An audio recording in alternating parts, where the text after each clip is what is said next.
आज देशाचे प्रधानमंत्री प्रत्येक दिवशी एक वर्षांत खर्च तुम्ही काढला त्याच्यात पूर्ण फार जाहिरात आहे की नाही, रोज जाहिरात आहे.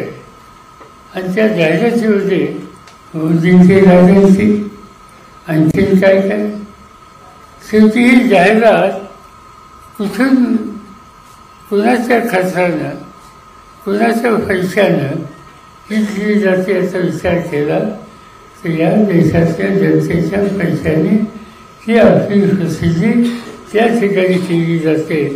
आणि हे ग्रस्त आज देशाच्या जनतेला गॅरंटी जाहीर निघाली.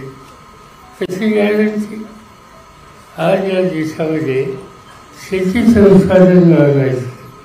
माझ्याकडे 10 वर्ष देशाच्या शेतीचं काम होतं आणि मला आठवतं आहे की ज्या दिवशी मी शपथ घेतली मंत्रिपदाची, ती शपथ घेऊन आलो घरी आणि पहिली फाईल माझ्याकडे आली की अमेरिकेतनं गहू आयात करायचं. मी सही केली नाही. मी अस्वस्थ झालो की कृषीप्रधान देश म्हणायचा, शेतकऱ्यांचा देश म्हणायचा आणि आमच्या देशाच्या जनतेला गहू आणि तांदूळ हे परदेशात आणायचं. हे तिथं बदललं पाहिजे. आणि तो निर्णय केला.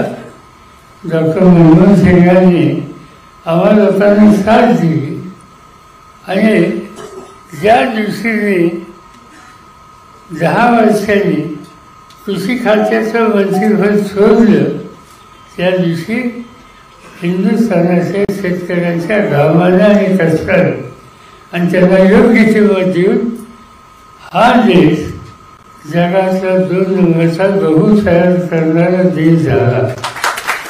हा देश जगाचा 1 नंबरचा तांदूळ तयार करणारा देश झाला.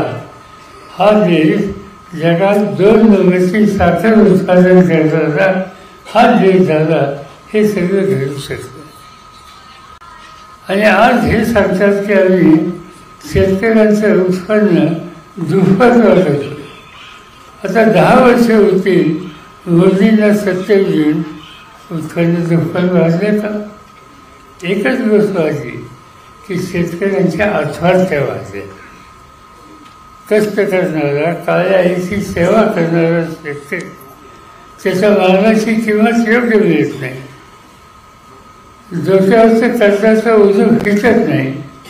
घराची थकबाकीमुळं कर्जबाजारी झाल्यामुळं घरच्या सामान्याचा लिलाव निघतो आणि त्यामधून सुटका व्हावी हे आणि तिनं शेवटी तो शेतकरी बळीराजा आत्महत्याच्या रस्त्यावर जातो.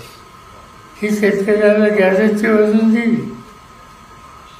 आज बळीराजाला आत्महत्या करण्याचे दिवस मोदींच्या कारखान्यामध्ये आले.